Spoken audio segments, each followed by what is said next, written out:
رپنزل۔ اگر آپ کو یہ اسٹوری دیکھنی ہے تو لائک اور سبسکرائب کیجیے۔ ایک دفعہ کا ذکر ہے کہ ایک بادشاہ کے ہاں ایک خوبصورت سی بیٹی ہوئی۔ وہ بہت پیاری تھی۔ اس کا نام انہوں نے رپنزل رکھا۔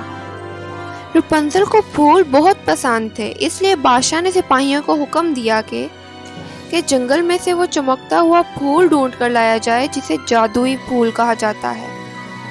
سپاہی جب وہ پھول ڈھونڈ کر لائے تو اسے رپنزل کے بالوں میں لگا دیا گیا اور اس کی طرح رپنزل کے بال بھی چمکنے لگے۔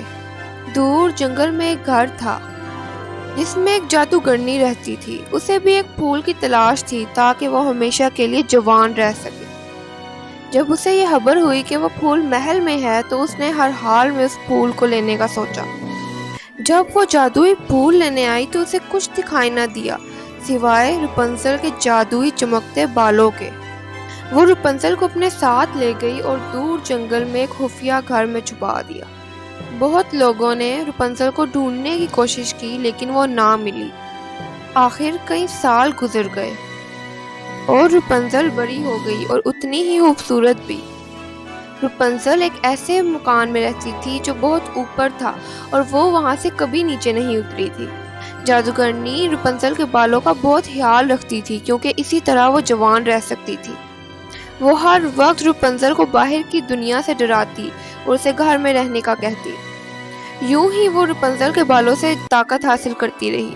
رپنزل بہت رحم دل اور اچھی تھی اور جادوگرنی کو اپنی ماں سمجھتی تھی۔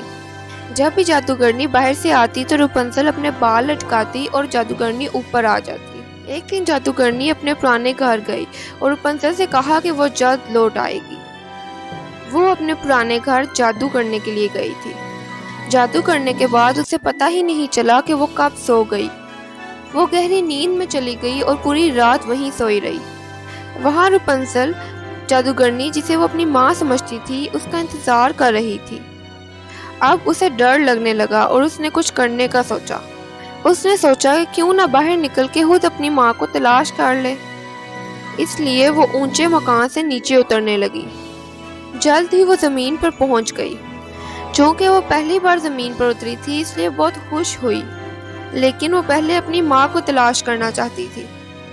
جنگل میں چلتے چلتے اسے گھر نظر آیا۔ جب اس نے اندر دیکھا تو 3 گندے اور موٹے آدمی کھڑے تھے۔ انہوں نے رپنزل کو دیکھا تو اس کا پیچھا کرنے لگے۔ رپنزل جنگل میں بھاگی اور بھاگتے بھاگتے وہ ایک بازار میں پہنچ گئی۔ یہ سب کچھ اس کے لیے نیا تھا اس لیے وہ بہت خوش تھی۔ اس نے یہ ساری چیزیں پہلی بار دیکھی تھیں۔ وہ خوشی سے بھاگنے لگی۔ اس نے محسوس کیا کہ باہر کی زندگی بہت اچھی اور مزے کی ہے۔ وہ اپنی زندگی میں اس سے زیادہ خوش کبھی نہیں ہوئی تھی۔ کھیلتے کھیلتے اسے ایک محل نظر آیا۔ اس نے سن رکھا تھا کہ محل میں لوگوں کی مصیبتیں حل ہوتی ہیں، اس لیے وہ فوراً محل پہنچی اور بادشاہ کو اپنی ماں یعنی جادوگرنی کو ڈھونڈنے کا کہا۔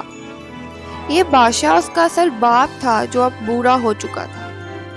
جب رپنزل کی اصل ماں نے اسے دیکھا تو اس نے فوراً اپنی بیٹی کو اس کے سنہری بالوں سے پہچان لیا اور جلدی سے رپنزل کو گلے لگا کر اسے اصل بات بتائی۔ وہاں جادوگرنی جب اٹھی تو جلدی سے گھر پہنچی اور گھر پہنچ کر اس نے دیکھا تو رپنزل وہاں موجود نہیں تھی۔ وہ جلدی سے نیچے اتری اور فوراً اپنے جادو کے ذریعے رپنزل کا پتہ لگایا تو اسے معلوم ہو گیا کہ وہ محل میں ہے۔ وہاں رپنزل کو اپنی اصلی ماں کی باتوں پہ یقین نہیں آ رہا تھا، جس کی وجہ سے اس کی ماں نے اسے ایک نشانی دکھائی۔ وہ ایک ایسی نشانی تھی جو رپنزل کو یاد تھی تو رپنزل مان گئی۔ پھر رپنزل نے اپنی ماں کے کہنے کے مطابق اپنے بال کاٹ دیے۔ وہ اداس تھی لیکن وہ جادوگرنی کی اصلیت جان چکی تھی۔ رپنزل کے بال کاٹتے ہی جادوگرنی نے ایک چیخ ماری اور ختم ہو گئی۔ رپنزل کے بال تو چھوٹے ہو چکے تھے اور ان کا رنگ بھی تبدیل ہو گیا تھا، لیکن رپنزل ہنسی خوشی اپنے ماں باپ کے ساتھ رہنے لگی۔